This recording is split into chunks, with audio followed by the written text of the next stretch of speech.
इन्शाल्लाह जेव्हा प्रसिद्ध झाली आणि अनेकांनी ती वाचली, तेव्हा बऱ्याच जणांचं त्याच्यावरती मत असं पडलं, की इतक्या खोलवर जाऊन आम्ही मुस्लिम समाजाचा कधी विचार नव्हता केला. गंगा-जमनी तहजीब आणि सेक्युलरिझम वगैरे सगळं. परंतु 2 समाजाचं एकमेकांशी जे इंटरॅक्शन व्हायला हवं होतं, हं. ते इंटरॅक्शन त्या पातळीवरती झालंय का? हे एकमेकांचं होणं हा हां. इतका सुंदर शब्द आहे. तर तुम्ही कुठेतरी त्या समाजाबरोबर किंवा मुस्लिम हं. धर्मियांबरोबर अ, खूप एकवटलेले आहात, असं ती कादंबरी वाचताना जाणवत राहते. हिंदू, मुस्लिम आणि ज्या पद्धतीचं एकत्रीकरण हं, त्याच्यामध्ये आहे. आता तुम्ही जे म्हणालात, की लहानपणी तुमचं इतकं सहजपणे मित्रपरिवार मध्ये हो. मुस्लिम मित्र असणं, तर हे कोल्हापूर असल्यामुळे अधिक झालं म्हणजे राजर्षी शाहू महाराजांची भूमी आहे म्हणून निश्चित. झालं? किंवा आत्ताच्या काळामध्ये एक अतिशय सेन्सिटिव्ह टॉपिक जो आपण म्हणतो लव्ह जिहादचा आहे. हिंदू धर्मामधल्या काही प्रथा आणि परंपरा ज्या चुकीच्या होत्या त्या आग्रहाने कायदे करून बळजबरीने आपण बंद केल्या. हो.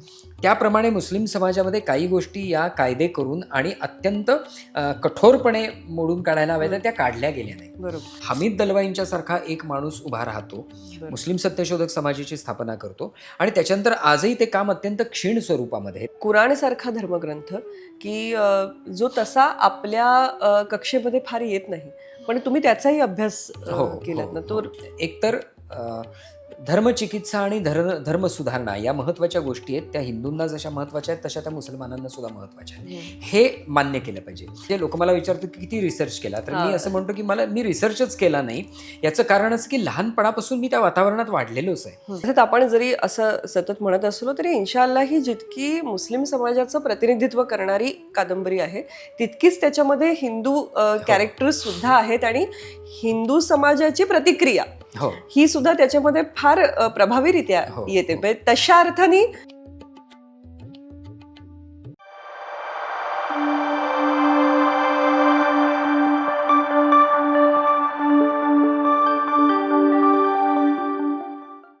नमस्कार. इटर्नल मराठीच्या आजच्या भागामध्ये आपणा सगळ्यांचं सहर्ष स्वागत. आपलं कसं आहे माहिती आहे ना, 26 जानेवारी, 15 ऑगस्ट असे दिवस आले की आपलं देशप्रेम असं उफाळून येतं आणि मग देशाविषयी भरभरून बोलत असताना आपल्याकडे विविधतेत एकता कशी आहे, समता, विश्वबंधुता आहे, आपण कसं जगाला सांगितलेलं आहे, वसुधैव कुटुंबकम वगैरे असं खूप काय काय काय काय आपल्याला आठवायला लागतं. लहानपणापासून निबंधात आपण या ओळी लिहित आलेलं असतोच. पण खरंच जर विचार केला तर समाज म्हणून आपण समाजातल्या वेगवेगळ्या घटकांना किती ओळखतो?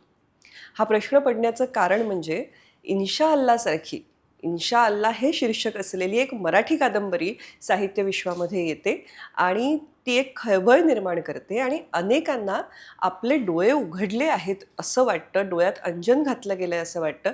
अशी ही जी बहुचर्चित कादंबरी आहे ती अर्थातच लिहिली आहे अभिराम भडकमकर यांनी आणि आपण सीता या त्यांच्या कादंबरीविषयी त्यांच्याशी गप्पा मारल्या, संवाद साधला. आज इन्शा अल्लाविषयी संवाद साधण्यासाठी ते आपल्याबरोबर आहेत. पुन्हा एकदा आपलं मनःपूर्वक स्वागत. नमस्कार. मी आत्ताच असं म्हटलं की इन्शा अल्ला हे शीर्षकच ही समाजातल्या एका विशिष्ट घटकाविषयी सांगणारी कादंबरी आहे, हे अधोरेखित करणार आहे. पण आपला मुस्लिम समाजाबरोबरचं किंवा खरं तर इतर सगळेच धर्म, पंथ म्हणूया, यांच्याबरोबरचं जे एक इंटरॅक्शन आहे, जो एक संवाद असायला हवा, तो थोडा मिसिंग आहे. म्हणजे खास करून ही कादंबरी वाचताना लक्षात येतं की अरे हो, एक मुस्लिम घर आतून कसं दिसतं? मला माहीतच नाही. मुस्लिम लग्न कसं होतंय? लग्नापासूनच हो, सुरू होते हो, कादंबरी. हो. तर कसे असतात त्यांचे विधी? जे काही चित्रपटातून थोडं बहुत पाहिलेलं असतं, तेवढंच असतं. तर याविषयी आधी इथूनच सुरुवात करूया आपण. मुळात इन्शाल्लाह जेव्हा प्रसिद्ध झाली आणि अनेकांनी ती वाचली, तेव्हा बऱ्याच जणांचं त्याच्यावरती मत असं पडलं, की इतक्या खोलवर जाऊन आम्ही मुस्लिम समाजाचा कधी विचार नव्हता केला किंवा आमच्या मनामध्ये ज्या पद्धतीच्या कल्पना होत्या किंवा जे समज होते त्यातले बरेचसे समज दूर झाले. बऱ्याचशा कल्पना चुकीच्या होत्या हे लक्षात आल्या. याचं सगळ्यात महत्त्वाचं कारण असं आहे, की आपण नेहमी असं म्हटलं गंगा-जमनी तहजीब आणि सेक्युलरिझम वगैरे सगळं. परंतु 2 समाजाचं एकमेकांशी जे इंटरॅक्शन व्हायला हवं होतं, ते इंटरॅक्शन त्या पातळीवरती झालंय का? म्हणजे इंडिव्हिज्युअल लेव्हलवरती जेव्हा मला आवश्यकता असते, तेव्हा 2 समाजातली माणसं स्वतःच्या कामासाठी एकत्र येतात. परंतु मला असं वाटतं, की एकमेकांच्या घरामध्ये जाणं आणि एकमेकांचे होणं ही जी प्रक्रिया आहे ही अनेक ठिकाणी घडते, पण ज्या प्रमाणामध्ये ती घडायला पाहिजे होती ती आपल्याकडे घडली नाही असं मला वाटतं. हं, हं. हे एकमेकांचं होणं हा हां. इतका सुंदर शब्द आहे. तर तुम्ही कुठेतरी त्या समाजाबरोबर किंवा मुस्लिम हं, धर्मियांबरोबर अ, खूप एकवटलेले आहात, असं ती कादंबरी वाचताना जाणवत राहतं, हं, की हा हं. जो कोणी कादंबरीकार हां. आहे, त्याने हे सगळं फार जवळून अनुभवलंय.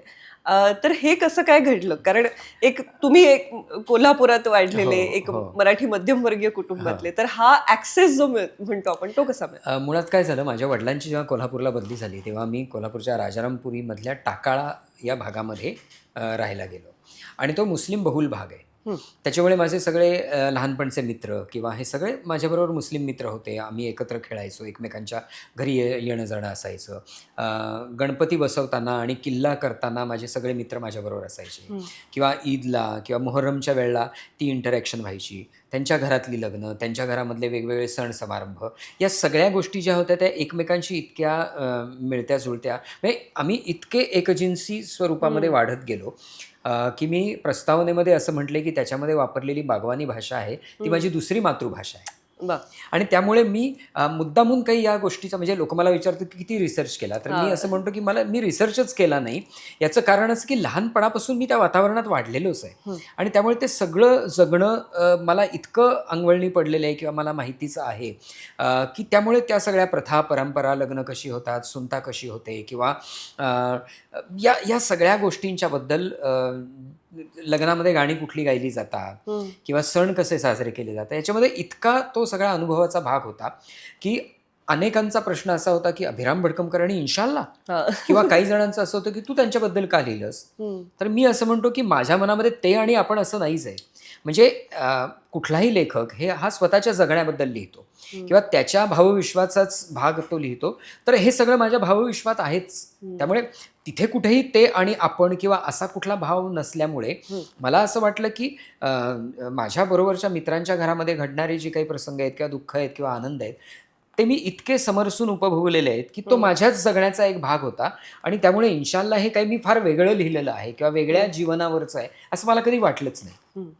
आता तुम्ही जे म्हणालात, की लहानपणी तुमचं इतकं सहजपणे मित्रपरिवार मध्ये हो, मुस्लिम मित्र असणं, तर हे कोल्हापूर असल्यामुळे अधिक झालं म्हणजे राजर्षी शाहू महाराजांची भूमी आहे म्हणून निश्चित. झालं, का इतरत्रही अशा पद्धतीचं चित्र नाही, समोर? अनेक ठिकाणी अशा पद्धतीचं वातावरण आहे. निजामाची राजवट ज्या ठिकाणी होती, त्या ठिकाणचं किंवा अनेक हं. ठिकाणी तसं आहे किंवा इव्हन कमाठीपुऱ्यामध्ये सुद्धा पुरू हं. बेर्डेंनी जे काही लिहिलंय हं. त्याच्यामध्ये आपल्याला ते दिसतं.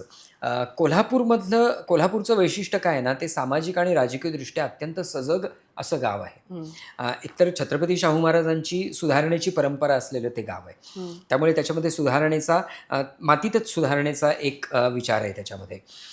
आणि त्यामुळे की ते जे तिथलं वातावरण आहे, की ते वातावरण खरंच असं आहे, की अ, हिंदू, मुस्लिम आणि ज्या पद्धतीचं एकत्रीकरण हं. त्याच्यामध्ये आहे. हं. त्यामुळे तो खरंच फायदा झाला, म्हणजे की त्या सगळ्या याच्यामध्ये, की शाहू महाराजांनी ज्या पद्धतीचा पाया कोल्हापूरचा घातला, हं. त्यामध्ये या सगळ्या गोष्टी आपोआप होत्या आणि त्या आहेत अजूनही. नाही, मी असं विचारण्याचं कारण हे, की अनेकदा असं होतं, की लहान मुलं ही इनोसेंट असतात, निष्पाप हां. असतात. हं. त्यामुळे तशा पद्धतीची मैत्री त्या वयात होते. हां. पण पुढे तिला कदाचित आडकाठी येते किंवा हां. त्याकडे वेगळ्या नजरेने पाहिलं जातं, हां. आक्षेप घेतले जातात. हं, तर हं, असा हं. काही अनुभव नाही, कसं आहे, की ज्याप्रमाणे माझे सगळे ते मित्र होते, त्याचप्रमाणे माझ्या आई-वडिलांची आणि त्यांच्या आई-वडिलांची सुद्धा तशीच इंटरॅक्शन होती. हं. म्हणजे दिवाळीमध्ये आमच्याकडे त्या मंडळींनी म्हणजे माझ्या मित्रांनी फराळ करायला येणं, मी ईदच्या दिवशी तिकडे हं. जेवायला जाणं, या इतक्या सहज अशा गोष्टी होत्या.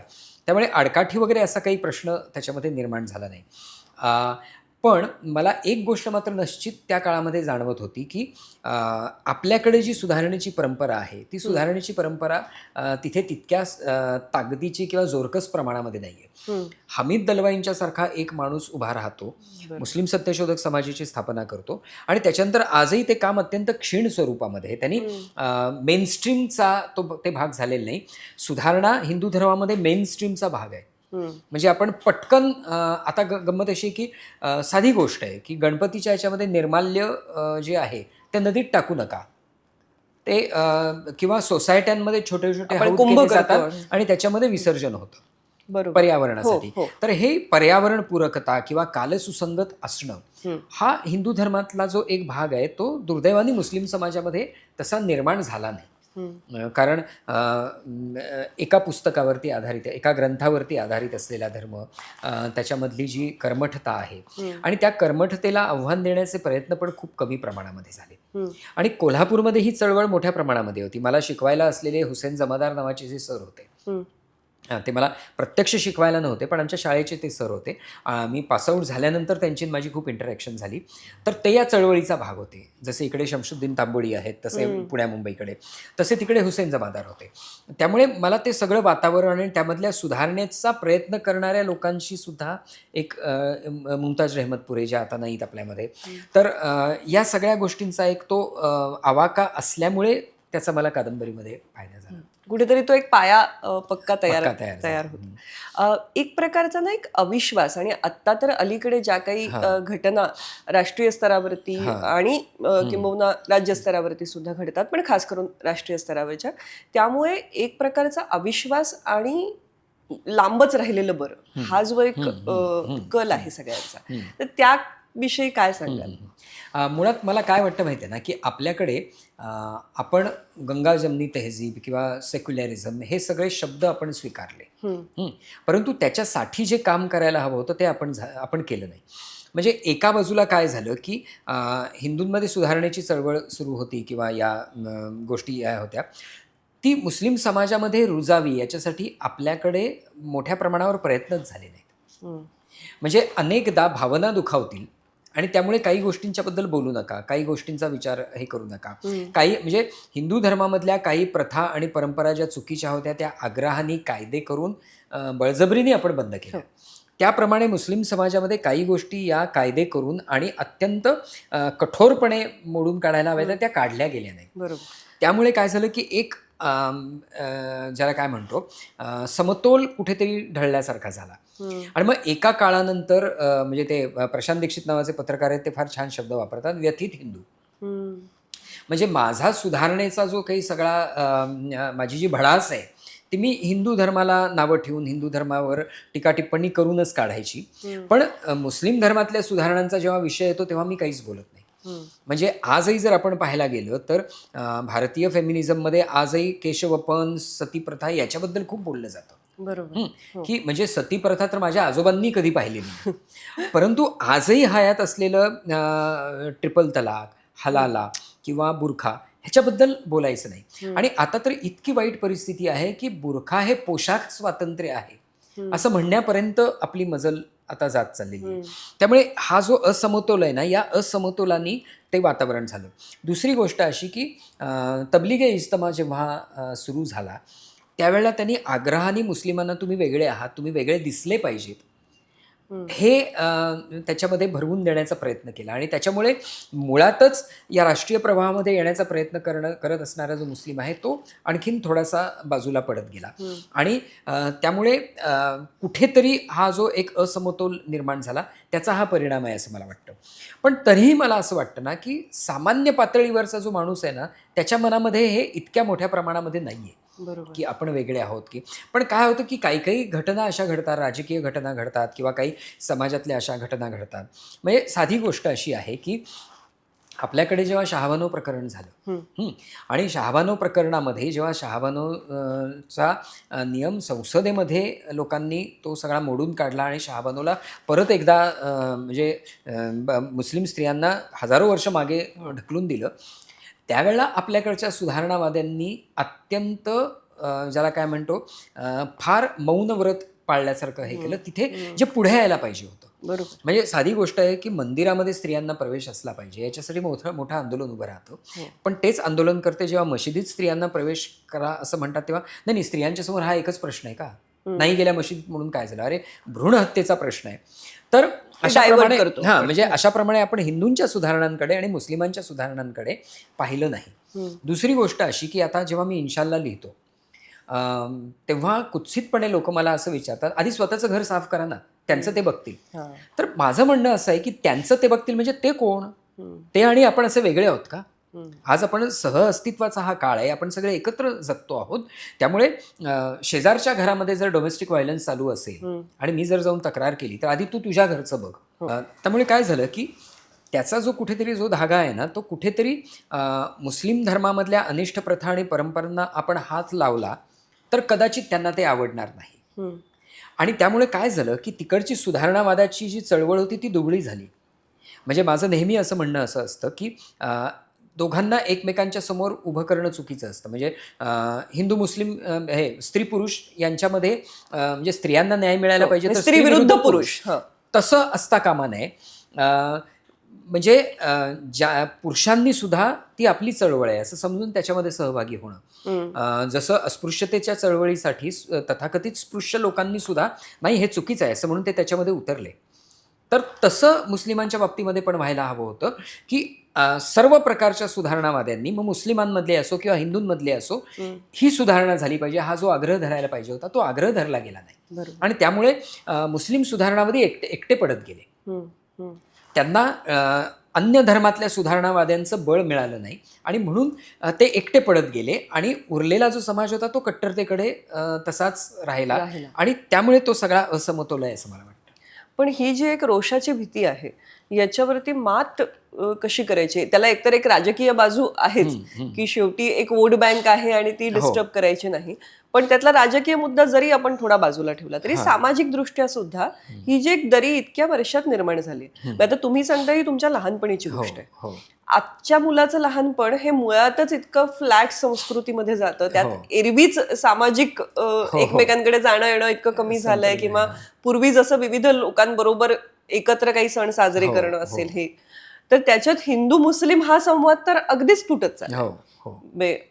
फारच रेअर सिच्युएशन मध्ये असेल जर मला कोणी विचारलं की तुला किती मुस्लिम मित्र मैत्रिणी आहेत तर नसतीलच कदाचित, फारच कमी असतील. म्हणजे सुदैवाने मला आहेत एक दोन पण तरी एक दोनच आहे. तर हे जे चित्र आहे हे कसं बदलणार काय होऊ शकतं? नाही बरोबर आहे. इन्शाल्लाह कादंबरीमधला जो सगळा जो समूह आहे म्हणजे पहिली गोष्ट अशी आहे ना की एकतर धर्मचिकित्सा आणि धर्मसुधारणा या महत्त्वाच्या गोष्टी आहेत. त्या हिंदूंना जशा महत्त्वाच्या आहेत तशा त्या मुसलमानांना सुद्धा महत्त्वाच्या आहेत. हे मान्य केलं पाहिजे. पण आपल्याकडे प्रॉब्लेम काय होतो की मुस्लिम धर्मामधल्या सुधारणेचा विचार करणं म्हणजे कुठेतरी हिंदुत्वाला बळकटी आणणं असा काहीतरी एक विचित्र त्याचा अर्थ करून ठेवला. म्हणजे मला आश्चर्य वाटतं की ट्रिपल तलाकचा जेव्हा कायदा झाला तेव्हा मी माझ्या स्त्रीमुक्ती चळवळीमध्ये काम करणाऱ्या अनेक मैत्रिणींना मेसेज केले की हे तुमच्या लढ्याचं हे आहे. मला एकीनंही उत्तर दिलं नाही कारण त्यांना ते आवडलं नव्हतं. त्यांना ते त्या धर्मामध्ये ढवळाढवळ आहे असं वाटत होतं. हा मला शॉक होता एका परीने. आणि सगळ्यात महत्त्वाची गोष्ट म्हणजे की हमीद दलवाईंनी 7 मुस्लिम स्त्रियांना घेऊन ट्रिपल तलाकच्या विरुद्धचा मोर्चा 50च्या दशकामध्ये काढला होता आणि त्याचं फळ आत्ता मिळालं होतं. हे सेलिब्रेट व्हायला पाहिजे होतं खरं तर. पण त्याच्याकडे संशयाने पाहिलं गेलं की मुस्लिम धर्मामधल्या एखाद्या अनिष्ट रूढीला तुम्ही हात लावता आहात याच्या पाठीमागे तुमचं कारण काहीतरी वेगळं आहे. तुम्हाला त्यांचं काहीतरी दमन करायचंय, तुम्हाला त्यांना काहीतरी दाबायचं आहे आणि त्यामुळे हिंदुत्वाला काहीतरी बळकटी मिळणार आहे. त्यामुळे मला हे कळूच शकत नाही की कुठल्याही धर्मातल्या अनिष्ट रूढी आणि परंपरेला नष्ट करणं हे दुसऱ्या धर्माला बळ देण्यासारखं कसं असू शकतं. आणि म्हणून आता पोशाख स्वातंत्र्याचं सुद्धा की अरे आंबेडकरांनी काय म्हटलं होतं. डॉक्टर आंबेडकर असं म्हणायचे की गुलामाला त्याच्या गुलामीची जाणीव करून द्या. म्हणजे त्याच्या हातापायामध्ये बेडे आहेत हे त्याला सांगा. पण आता काय होतंय की बुरखा हे पोशाख स्वातंत्र्य याचा अर्थ त्या ज्या बेड्या आहेत त्या बेड्यांचंच कौतुक होतंय. बरोबर. हिजाब डे जर साजरा होत असेल आपल्याकडे तर मग ही चळवळ कुठे चालली आहे असा प्रश्न पडतो. तर या सगळ्या ज्या काही मनामध्ये जे प्रश्न पडत होते ना हे प्रश्न मधल्या काळामध्ये व्हॉट्सअपवर खूप त्याची चर्चा होत होती आणि कधी कधी मी त्या चर्चेमध्ये भाग घ्यायचो आणि मी माझगावकरांशी माझ्या गप्पा व्हायच्या त्या सगळ्या याच्यामध्ये. तर एका पॉईंटला माझगावकर मला असं म्हणाले की आता या चर्चा तुम्ही फेसबुकवरच्या थांबवा आणि आता तुम्ही याच्याकडे गंभीरपणे बघा. कदाचित एक कादंबरी तुम्हाला तुमच्या डोक्यात आहे. हा काय 1999च्या नाही 2019च्या आसपास. आणि त्यामुळे मी तसा विचार करायला सुरुवात केली आणि मी म्हटलं की हो मला हे कादंबरी स्वरूपामध्ये मांडायला आवडेल. कारण त्यांचं एक मत काय असतं की तुमच्या मनामध्ये एक विचार आला सकाळी, तुम्ही फेसबुकवर मत मांडून टाकलं, त्याच्यावर 4 जणांनी मत, तो विचार संपतो. तो तसा संपता कामा नये, तो तिथे मनामध्ये पडत राहायला पाहिजे आणि त्याचं एका मोठ्या कलाकृतीच्या दृष्टीने त्याची वाटचाल झाली पाहिजे. मग मी ते थांबवलं, कारण मला असं माहीत होतं की मी दोन्हीकडे समतोल दृष्टीने बघू शकतो. आणि मग मी त्याच्याकडनं कादंबरीकडे वळलो आणि त्यामुळे या सगळ्या गोष्टी त्या कादंबरीमध्ये येतात की मुस्लिम समाजाकडे पाहण्याचे सर्व दृष्टिकोन, म्हणजे द्वेषाने पाहणारे, प्रेमाने पाहणारे. म्हणजे त्याच्यामध्ये मी एक असं हे केलेलं आहे की एक जण सांगतो की 2च प्रकार आहेत. एक तर दूर ढकलतात आणि काही जण इतकी घट्ट मिठी मारतात की गुदमरूनच जीव जावा. बरोबर. मधला काही मार्गच नाही आहे का? हम्म. तर मला असं वाटतं की आत्ता विचारलेल्या प्रश्नाचं उत्तर हे आहे की संशयाने पाहता कामा नये आणि उगीचच म्हणजे ज्याला काय म्हणतो की ज्याला एक लांगुल उमाळा चलन म्हणा, येऊन काहीतरी आपण अनावश्यक उमाळा, लांगुल चलन यापेक्षा सुद्धा की अत्यंत समतोल पद्धतीने भारतीय नागरिक म्हणूनच पाहिलं पाहिजे, त्यातनंच हा प्रश्न सुटेल असं मला वाटतं. खरंय. म्हणजे माणसाला माणसानी माणसासारखं वागवणं ही जी अलीकडे फार दुर्मिळ होत चाललेली गोष्ट आहे. आता तुम्ही फेसबुकच्या पोस्टचा उल्लेख केला, तर अलीकडे हे विषय खूप मोठ्या प्रमाणामध्ये सोशल मीडियामध्ये चर्चेला येतात आणि खूप उलटसुलट आणि अनेकदा फार तावातावाने चर्चा केली जाते. तर याविषयी तुम्हाला काय वाटतं की हे म्हणजे चर्चा होते हे चांगलं आहे की अनावश्यक आहे? नाही, त्याचे 2 भाग आहेत. एकतर मला असं वाटतं ना की सोशल मीडियामुळे काय झालं आहे की प्रत्येक माणसाच्या मनामध्ये जे काही त्याला बोलायचं होतं ते बोलायला त्याला एक प्लॅटफॉर्म मिळाला आहे. त्यामुळे आपल्या अभिव्यक्तीचं लोकशाहीकरण झालं आहे असं मला वाटतं. आणि ते करत असताना संयम बाळगला पाहिजे वगैरे हे. पण अनेक विषय की जे आत्तापर्यंत प्रतलावर येतच नव्हते, त्याची चर्चा आता सुरू झालेली आहे सोशल मीडियामुळे. हिंदू मुस्लिम प्रश्नांच्या बाबतीमध्ये सुद्धा अनेक प्रश्न जे मुस्लिम समाजाच्या समोर आत्तापर्यंत आपण ठेवत नव्हतो, ते प्रश्न ठेवायला लोकांनी सुरुवात केलेली आहे. आणि मला असं वाटतं की ज्यावेळेला मुस्लिम समाजसुद्धा की या प्रश्नांना सामोरा जाईल, त्या प्रश्नांची उत्तरं आधुनिक सुधारणेच्या परिप्रेक्ष्यामध्ये शोधायचा प्रयत्न करतील, तेव्हा मला असं वाटतं की त्याची चांगली उत्तरं मिळतील. कादंबरीकडे वळत असताना एक दहशतवाद, आतंकवाद आणि त्याच्याशी मुस्लिम समाजाचं जोडलं जाणं हे आपण इतकं एक गृहीतक झाल्यासारखं आहे आणि त्यामुळे ते लगेच संशयाचं वातावरण लगेचच तयार होतं. याचा सगळ्याचा जो तुम्ही वेध घेतला आहे त्यासाठीचा रिसर्च तुम्ही कसा केला? नाही, एकतर कसं आहे की त्या संदर्भामध्ये एकतर मुंबईची दंगल पाहिलेली आहे, त्यानंतर ते बॉम्बस्फोट पाहिलेले आहेत या ह्याच्यामध्ये. त्यामुळे दहशतवाद आणि या सगळ्यावरचं वाचन त्याच्यामध्ये मी करत होतोच. आणि मी असं म्हटलं त्याप्रमाणे की तबलिगी इज्तमानंतर एक वेगळ्या पद्धतीचा विचार आणि कुठेतरी रुजवला जाण्याची एक हे सुरू होती. आणि एकूणच त्या सगळ्यामध्ये की समाजामधल्या सगळ्या तरुण पिढीला दहशतवाद आणि याच्या सगळ्या संदर्भाबद्दल वेगळ्या दृष्टीने त्याच्याकडे पाहिलं पाहिजे.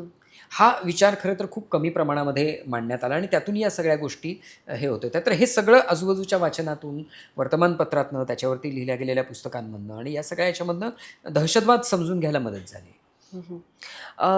कुराणसारखा धर्मग्रंथ की जो तसा आपल्या कक्षेमध्ये फार येत नाही, पण तुम्ही त्याचाही अभ्यास केलात ना, तो काय नाही, तुम्हाला मुळात कसं जी आहे काय की म्हणूया लहानपणी म्हणजे कुराणाबद्दल ऐकलं होतं, कुराणाच्या बद्दलचं विवेचन लोकांनी केलेलं ऐकलं होतं आणि या कादंबरीसाठी स्वतंत्रपणे मराठी कुराण वाचायला सुरुवात केली आणि त्यातल्या सगळ्या आयत आणि या सगळ्या गोष्टी समजून घेतल्या आणि त्याचा कसा परिणाम होतो आहे किंवा त्याचं इंटरप्रिटेशन कसं केलं जातं आहे, या सगळ्या गोष्टीचा एक विचार त्याच्यामध्ये मी मांडला. आणि पुन्हा एकदा की माझे धर्मग्रंथ जे आहेत त्यांना मी प्रश्न विचारले पाहिजेत, त्याची चिकित्सा केली पाहिजे. होतं काय की हिंदू धर्मामध्ये धर्मचिकित्सा आणि धर्मसुधारणा याची जी एक मोठी परंपरा आहे, ही मोठी परंपरा मुस्लिम समाजामध्ये निर्माण होण्याची आवश्यकता आहे. आणि मला असं वाटतं की मुस्लिम बुद्धिवादी, मुस्लिम सुशिक्षित यांच्याकडनंच ती झाली पाहिजे. म्हणजे आज मला असं वाटतं की ही एक चळवळ म्हणूनच हातात घेण्याची खूप आवश्यकता आहे. पण मग अशा या सगळ्या ह्याच्यामध्ये तुमची अशी कोणाशी चर्चा झाली का? म्हणजे धर्मगुरू असतील म्हणा किंवा तिथले सुधारणावादी असतील. निश्चित माझी एकतर हुसेन जमादारांच्यापासून सगळ्यांची माझ्या चर्चा होतच होत्या. म्हणजे प्रत्येक वेळेला मी प्रकरण लिहिल्यानंतर माझ्या मुस्लिम मित्रांना फोन करून त्यातल्या काही फॅक्ट्स आहेत त्या चेक करत होतो. सलीम मुल्ला नावाचा माझा मित्र जो आमच्या त्या अभिवाचनामध्ये पण सहभागी असतो. पूर्ण लिहून झाल्यानंतर मी त्याला ती वाचायला दिली. त्यातली भाषा चेक करायला सांगितली. कारण बागवानी भाषा त्याची रोजचीच आहे, म्हणजे याच्यामधली घरीच बोलण्याची भाषा आहे. तर त्यामुळे या सगळ्या लोकांशी माझी चर्चा होत होती आणि मुळात माजगावकरांचं आणि विनयताई खडपेकरांचं एका गोष्टीकडे लक्ष होतं की बॅलन्स ढळता कामा नये. म्हणजे कुठेतरी कळत न कळत एका बाजूने कादंबरी झुकता कामा नये. बरोबर. तो समतोल साधण्याचा प्रयत्न जो होता त्याच्यासाठी खूप चर्चा होत होत्या आणि त्याच्यानंतर मी लिहिलेल्या गोष्टी पाठवत होतो. त्याच्यावरच्या प्रतिक्रिया येत होत्या संपादकीय मंडळाकडनं आणि याच्याकडनं. तर अशा त्या चर्चा होत ती कादंबरी मी केली पूर्ण. तुम्ही आता तुमच्या ज्या मुस्लिम मित्रांचा उल्लेख केला, तर त्यांच्याकडून आलेल्या पहिल्या प्रतिक्रिया काय होत्या? किंवा काही आक्षेप घेतले गेले का की हे नको? नाही. मुळात एकतर मुस्लिम मित्रांकडनं नाही, पण सगळ्यांकडनं तू हे कशासाठी लिहितोयस? तुला भीती नाही का वाटत? हा पहिला प्रश्न त्याच्यामध्ये होता. पण मला माझ्या मनामध्ये एक गोष्ट अत्यंत स्पष्ट होती की समोरचा माणूस केव्हा चिडतो, जेव्हा तुम्ही त्याची टिंगल करता, टवाळी करता तेव्हा. म्हणजे आजसुद्धा आपल्याकडचे जे पुरोगामी म्हणवणारे जे लोक आहेत ते टिंगल टवाळीच्या पातळीवरती येतात आणि म्हणून त्यांना त्या पद्धतीने कट्टर उत्तरं दिली जातात. पण समोरच्या माणसाला जेव्हा कळतं की हे जे लिहिलं जातं याच्या पाठीमागे एक कळवळा आहे, काहीतरी तळमळ आहे. म्हणजे मी नेहमी गाडगेबाबांचं उदाहरण देतो. गाडगेबाबा लोकांना अक्षरशः काठीने मारायचे, म्हणजे पाया पडायला गेलं किंवा ह्याच्यामध्ये. पण लोकांना राग नाही यायचा. लोकांना असं वाटायचं की हा वडिलांच्या मायेने मारणारा माणूस आहे, पित्याच्या मायेचं हे आहे. कारण ती तळमळ त्यांना कळत होती. त्यामुळे मला भीती अशासाठी वाटली नाही, कारण मला टिंगल करायची नव्हती. मला हे दाखवायचं नव्हतं की काय हे जगणं किंवा हे. मला त्या तळमळीनं ते मांडायचं होतं की हे आता बदललं पाहिजे. आधुनिक काळाच्या बरोबर आपण आलं पाहिजे आणि त्यामुळे ती तळमळ असल्यामुळे मला कधी त्याची भीती नाही वाटली, पहिली गोष्ट. आणि वाचून झाल्यानंतर माझ्या एकतर मित्रांच्या बायकांनी पहिल्यांदा ही कादंबरी वाचली आणि त्यांच्यापैकी अनेकांनी मला फोन केले आणि सांगितलं की आम्हाला आवडली कादंबरी. त्यामुळे ही प्रतिक्रिया जी होती ही मुस्लिम मित्रांच्या बायकांची प्रतिक्रिया होती. हिंदूंची प्रतिक्रिया अशी होती की अरे अभिराम, अनेक समज आमचे दूर झाले, या गोष्टी आम्हाला माहीतच नव्हत्या. त्यामुळे तो एक भाग त्याच्यामध्ये आला. तिसरी एक प्रतिक्रिया अशी होती जी पूर्णपणे मौनाची होती. आणि दुर्दैवाने सांगायचं झालं तर याच्यामध्ये अधिकांश सुशिक्षित आणि बुद्धिवादी की जे ज्याला काय म्हणतो की जे एक बुद्धिवादी म्हणून आपल्या समोर काठावर थांबलेलं म्हणजे मुस्लिम बुद्धिवादी आणि माझे सुधारणावादी हिंदू मित्र सुद्धा, की अनेकांनी म्हणजे मी आठवण केली. मी असं खरं तर कादंबरी पाठवल्यानंतर वाचली का असं विचारायला फार बरं नाही वाटत, की चांगली वाटली असेल तर तो हे कर. मी मुद्दामून अरे नाही रे, राहिली आहे, घराचं रेनोव्हेशन आहे, अरे मी आता नोकरीच बदलतो. आणि मग माझ्या असं लक्षात आलं की एक मोठ्या प्रकारचं मौन आहे या ह्याच्यामध्ये. आणि ते मौन, बरं गंमत अशी आहे की हे सगळे असे मित्र होते की ज्यांनी अरे काय लिहिलंयस, माझ्या नाटकाला अनेकदा त्यांनी येऊन त्यांना आवडलेल्या गोष्टी सांगितल्या. तर पण प्रॉब्लेम असा आहे की मुस्लिम समाजातल्या सुधारणांच्याबद्दल बोलायचंच नाही, असा काहीतरी एक हे आहे. मुस्लिमांमधला एक वर्ग मला असा हे दिसला की नाही, आमचं सगळं बरोबरच आहे, आमचं काही चुकच नाही आहे. आणि जे काही आहे त्याला काफिरच जबाबदार आहेत किंवा हिंदूच जबाबदार आहेत, अशा पद्धतीचं हे असणाऱ्यांनी मौन बाळगलं. त्यामुळे म्हणजे मला जर भीती कशाची होती तर ही या मौनाचीच भीती होती. आणि ती बऱ्यापैकी मला जाणवली की बाबा लोकांनी त्याच्याबद्दल बोलणं टाळलेलं आहे. तर अशा पद्धतीच्या वेगवेगळ्या प्रतिक्रिया त्याच्यामध्ये येत होत्या. पण मला एक फार चांगली म्हणजे एकाने खूप चांगली प्रतिक्रिया हे केली. त्या बाई मला असं म्हणाल्या की आणि हिंदी कादंबरी म्हणजे त्याचं हिंदी भाषांतर वाचून त्या मला असं म्हणाल्या की वाचताना मला सतत असं वाटत होतं की स्त्रियांच्या प्रश्नाबद्दल आणि स्त्रियांच्या मानसिकतेबद्दल हे इतकं सखोल आहे की हे लिहिणारी कुणीतरी स्त्री आहे असं मला वाटलं. आणि मुस्लिम समाजामधल्या इतक्या चालीरीती आणि इतकं सखोल आलेलं आहे की असं वाटलं खरंच आहे का, हिंदूंनी लिहिलंय का असा. तर मला हे कॉम्प्लिमेंट सगळ्यात महत्त्वाचं वाटलं. नक्कीच नक्कीच. प्रकाशित झाल्यानंतर च्या प्रतिक्रिया काय होत्या? प्रकाशित झालं त्याच्यानंतरची फार गमतीचा भाग असा की राजहंसची एक परंपरा आहे की ते पेढ्याचा पुडा आणि पुस्तकांचा तो लेखकाचा म्हणून असतो तो देतात. तर दादरला राजहंसच्या कार्यालयामध्ये मी गेलो, रेखाताई माजगावकर ते घेऊन आल्या होत्या आणि ते गठ्ठे करून मी घरी गेलो. आणि त्या दिवशी संध्याकाळी लॉकडाऊन घोषित झालं. ओ. त्यामुळे घरामध्ये पुस्तकं पडलेली आहेत, ती मी कुणाला दाखवू शकत नाही, कुणाच्या प्रतिक्रिया येऊ शकत नाहीत. अशा ह्याच्यामध्ये 3-4 महिने निघून गेले. आणि त्याच्यानंतर थोडीशी ढिलाई झाल्यानंतर राजहंसच्या एकूण डिस्ट्रीब्युशन आणि या सगळ्या ह्याच्यामध्ये ती कादंबरी काही जणांपर्यंत पोहोचली. वीणाताई गव्हाणकरांनी पहिल्यांदा त्याच्यावरती एक प्रतिक्रिया टाकली. सदानंद बेंद्रे मुसाफिर नावाचं एक शायर आहेत, त्यांच्या हे केली, किंवा महेश केळुसकरांची प्रतिक्रिया आली. आणि त्याच्यानंतर अनेक प्रतिक्रियांचं जवळजवळ म्हणजे लोकांनी कादंबरी वाचायची आणि फेसबुकवरती व्यक्त व्हायचं. कारण वर्तमानपत्र त्यावेळेला नव्हती, म्हणजे लॉकडाऊन आणि या सगळ्या याच्यामध्ये, त्यामुळे परीक्षणं येण्याची काही शक्यता नव्हती. ते झालं आणि जवळजवळ 8व्या महिन्यामध्ये पहिली आवृत्ती संपली. त्यामुळे हा प्रतिसाद मला खूप अतिशय म्हणजे सकारात्मक वाटला आणि हे वाटला. नायगावकरांनी तर मला हेच केला, मेसेजेस केला, माझी दिवाळी खराब केलीस, मी अत्यंत अस्वस्थ झालो, असं नाही, खूप छान मेसेज पाठवला. तर अशा पद्धतीच्या प्रतिक्रिया आल्या. म्हणजे मला काय अपेक्षित होतं की चांगल्या प्रतिक्रिया याव्यात. आणि मी कितीही म्हटलं, जरी हे माझं भावविश्व असलं तरी म्हणजे काही मुस्लिम बुद्धिवाद्यांकडनं किंवा हिंदू सुधारणावाद्यांकडनं ह्याच्यावरती निगेटिव्ह प्रतिक्रियासुद्धा येतील असं मला वाटलं होतं. मी त्याची वाट बघत होतो, पण त्या मौनामुळे त्याच्यावरती तशा प्रतिक्रिया नाही आल्या.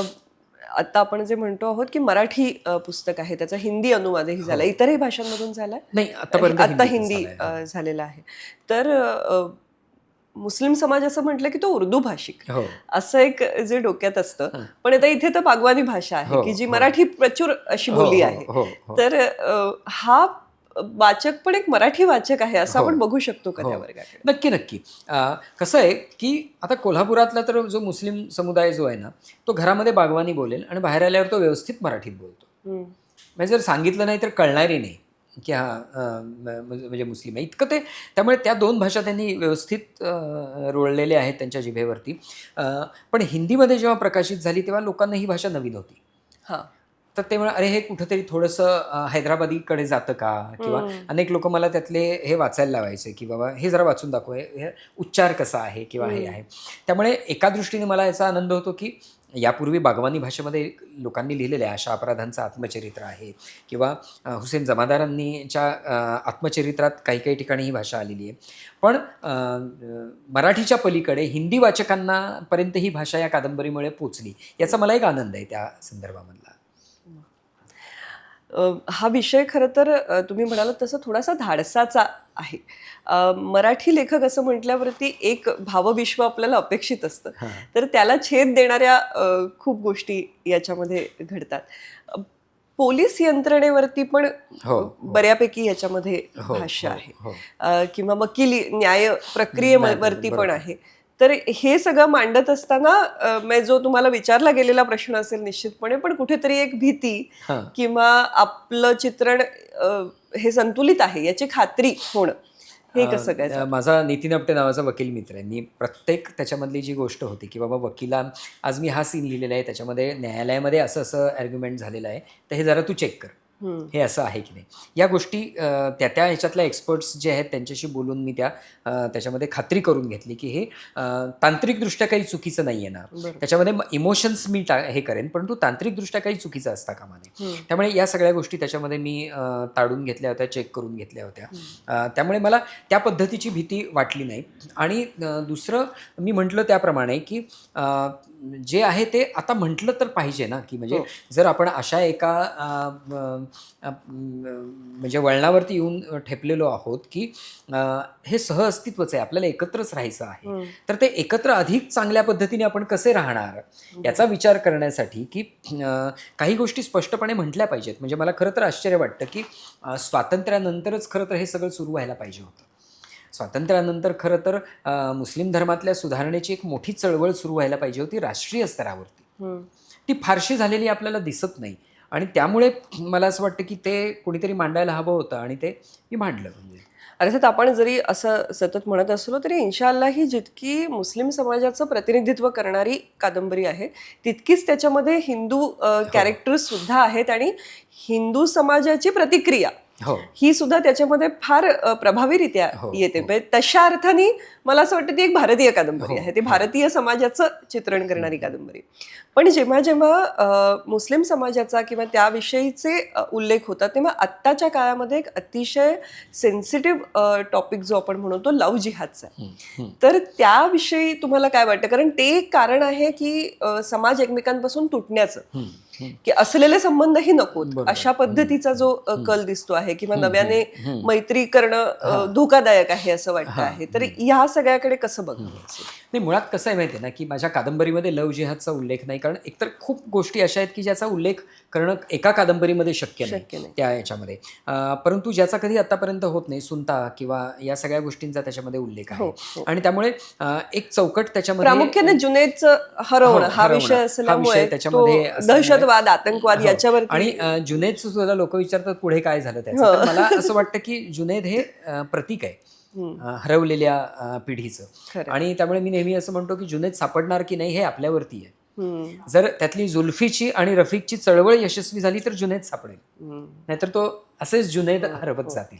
असा त्याच्या पाठीमागचा विचार आहे असं मला वाटतं. म्हणजे जसं त्या कॉलेजमध्ये शिकवणाऱ्या ज्या प्राध्यापिका आहेत, नसीमा, हां. नसीमा आहेत, तर नसीमा पण मला वाटतं एका दृष्टीने म्हणजे जसं हिंदू समाजामध्ये एक मौन धारण करणारी परंपरा आहे, हो, तशीच हो. नसीमा पण कुठेतरी मुस्लिम हो. समाजातली मौन हो. धारण करणारी, बरोबर. म्हणजे याही पुन्हा आणि प्रवृत्ती आहेत असं बरोबर. म्हटलं आणि ती पाहिजे. तिच्या पद्धतीने काहीतरी बदल घडावा याचा प्रयत्न करत प्रयत्न राहते करते. तिच्या कमी शक्तीच्या परिघामध्ये बरोबर. त्याच्यामध्ये. पण म्हणजे पुन्हा याही प्रवृत्ती आहेत की ज्या आहेत. प्रत्येक समाजात असणार अगदी. आहेत. कसं आहे की रफिक सारखा जो आहे की जो काहीच श्रद्धा वगैरे मानत नाही. जुल्फी जो आहे तो सश्रद्ध आहे आणि त्या श्रद्धेतनं तो ते सगळं बदल करण्याचा प्रयत्न करतो.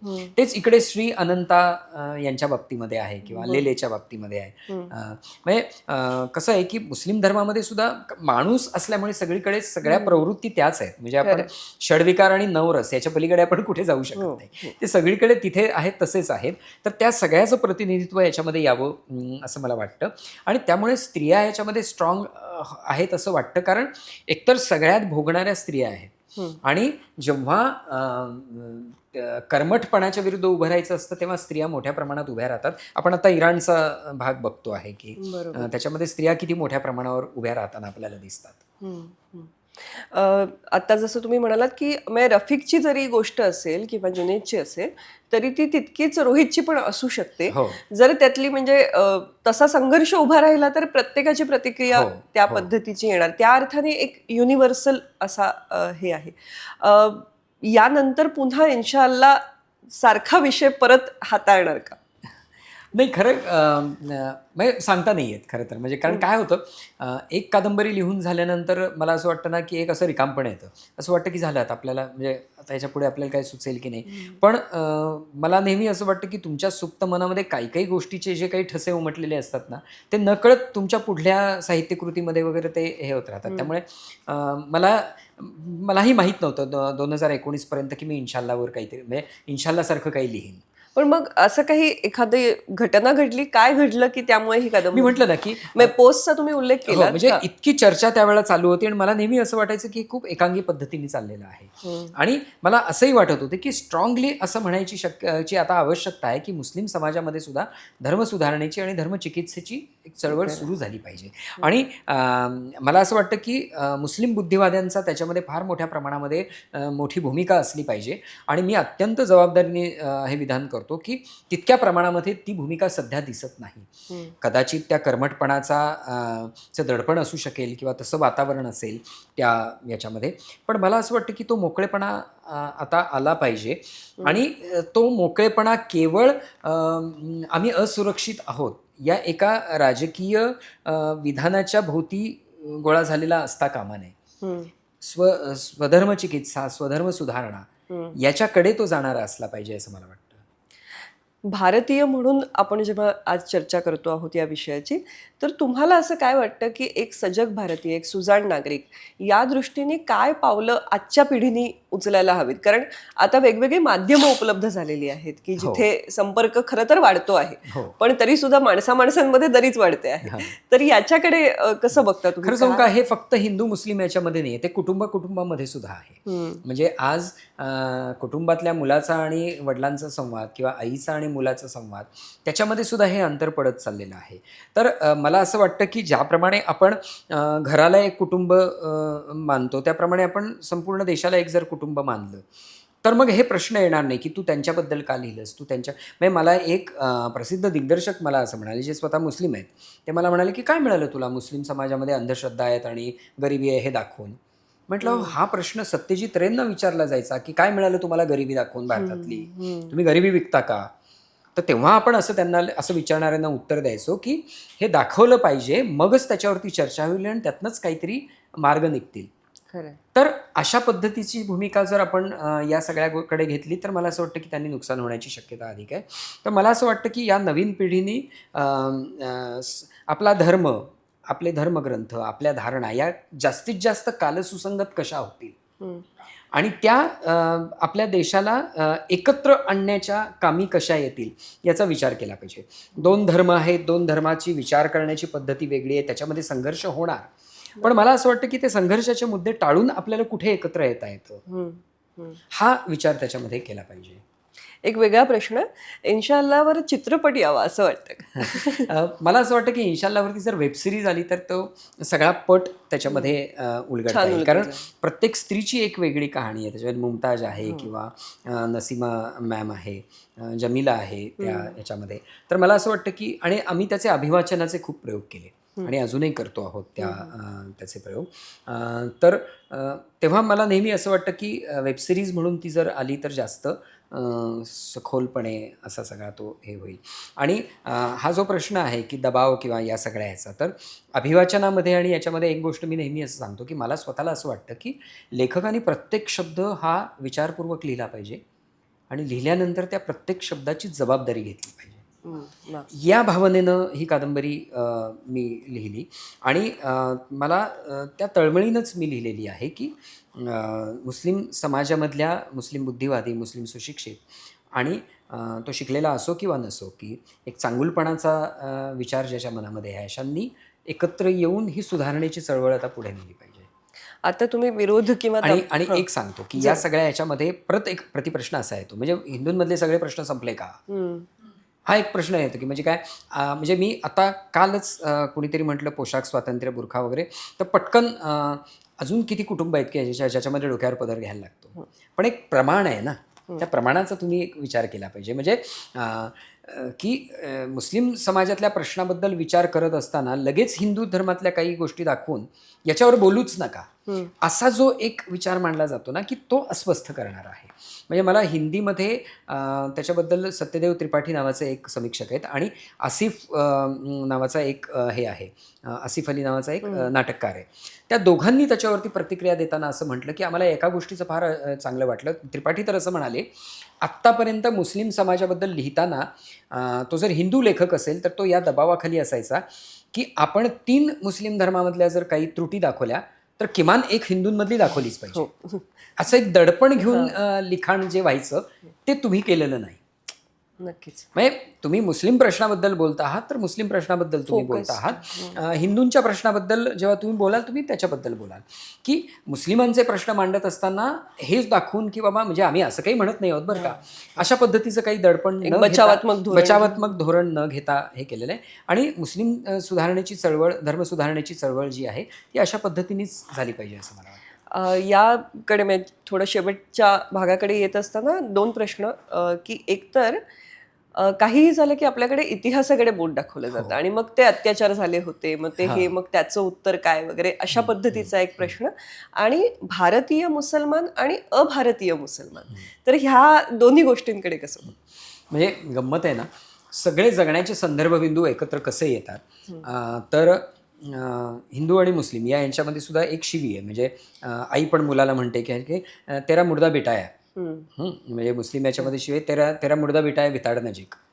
आता गंमत अशी आहे की प्रेत बसवून नेणं अंत्यसंस्काराला हे हिंदूंमध्ये पण नाही आणि हे मुस्लिमांमध्ये पण नाही आहे. हे एका वेगळ्याच कम्युनिटीमध्ये पार्थिव जे आहे ते बसवून नेतात. पण तरीसुद्धा हिंदू आणि मुस्लिम यांच्या शिवीमध्ये ते येतं. याचं कारण की भारतीय मुस्लिम हा जो आहे ना, खरं सांगायचं झालं तर भारतीय मुस्लिमांचे म्हणजे एका पद्धतीने भारतीय संस्कारातनंच ती सगळी जडणघडण झाली. आणि हे मानलंच जातं की मूळ जे आहे ते सगळे भारतीय हिंदू आणि ह्याच्यातनंच ते सगळं निघालेलं आहे. आता परत याच्यावरती खूप वाद होतील वगैरे, त्या वादामध्ये न पडता एक गोष्ट लक्षात घेतली पाहिजे की साधारणतः अभारतीय मुस्लिम जे आहेत त्यांच्यामध्ये आणि आपल्यामधला एकतर फरक असा आहे की खूप पद्धती ज्या आहेत, म्हणजे हिंदू इथे अंगारा लावतो, मुस्लिम इकडे अंगारा लावतो, उदबत्त्या दोन्हीकडे आहेत. मूर्तीपूजा जरी नसली तरी त्या ठिकाणी दर्गा आहे, त्याच्यावरती सादर चढवणं, म्हणजे खूपशा चालीरीती आणि मानसिकता खूप सारखी आहे त्याच्यामधली. ती अभारतीय मुसलमानांची नाही आहे. आणि गंमत अशी की आज आपण बुरखा इकडे धरून बसलो आहोत, ट्रिपल तलाक आपल्याकडे तिकडे नाही आहे. म्हणजे कट्टरातल्या कट्टर मुस्लिम याच्यामध्ये आपल्याला तो दिसत नाही. त्यामुळे मला असं वाटतं ना की भारतीय मुसलमान म्हणजे अनेकांना असं वाटत होतं की या देशामध्ये उभी फूट पाडता येईल हिंदू मुस्लिम याच्यामध्ये. ती पडली नाही. याचं कारण असं की ते मुसलमान नाही आहे, ते भारतीय मुसलमान आहेत. हे जे भारतीयत्व आहे ना, ते भारतीयत्व त्यांच्या विचारामध्ये आहे, त्यांच्या वागण्यामध्ये आहे. त्यामुळे मला असं वाटतं की अभारतीय मुसलमान आणि भारतीय मुसलमान याच्यामध्ये भारतीय मुसलमान हा वेगळाच आहे. आणि त्या दृष्टीनेच मला असं वाटतं त्याच्याकडे पाहणं आवश्यक आहे. गरजेचं आहे.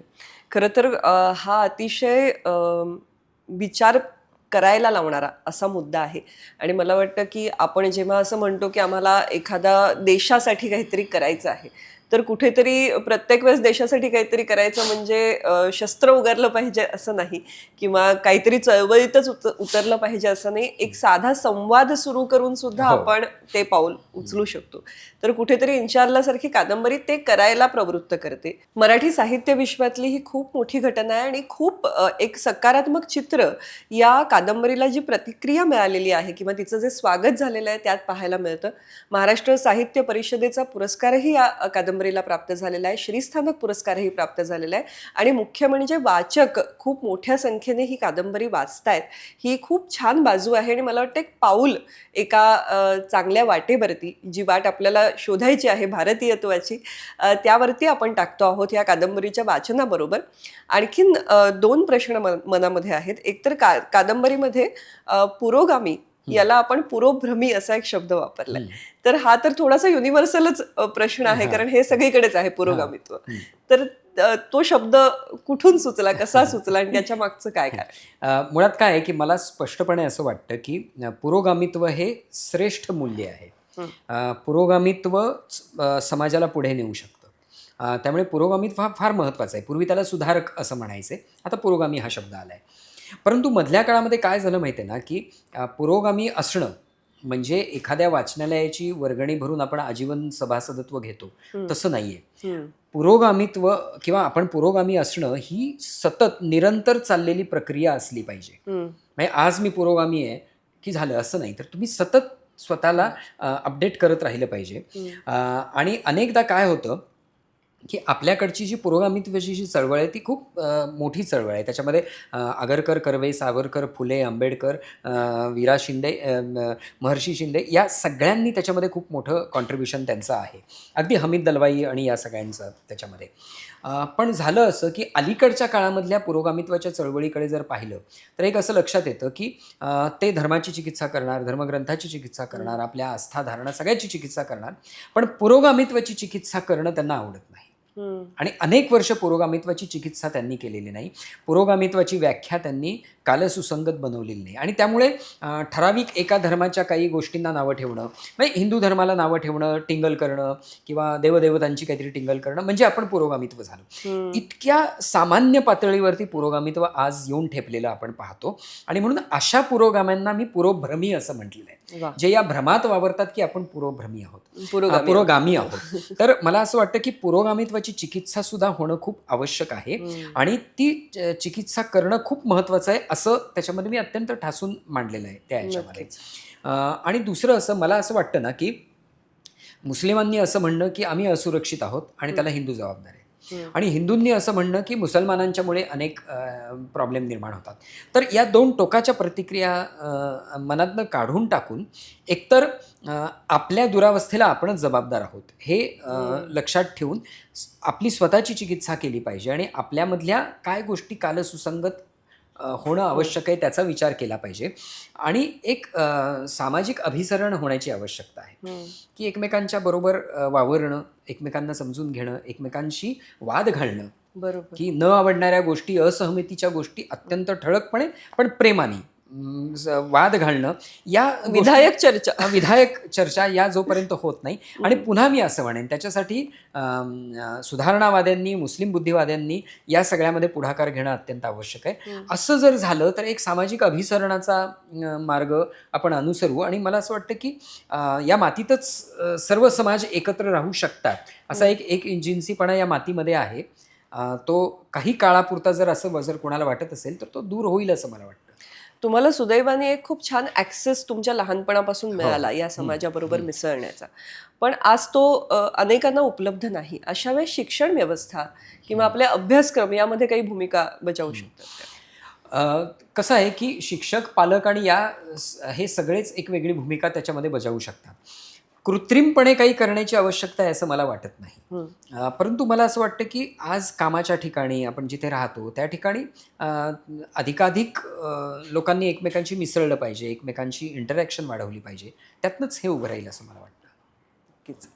खूप वेगवेगळे मुद्दे नक्कीच या चर्चेतून आपल्या समोर आलेले आहेत आणि मला पूर्ण विश्वास आहे की आपण जे सगळे सुजाण नागरिक आहात त्यांना या चर्चेने खूप समाधान दिलं असेल, नवे विचार दिले असतील.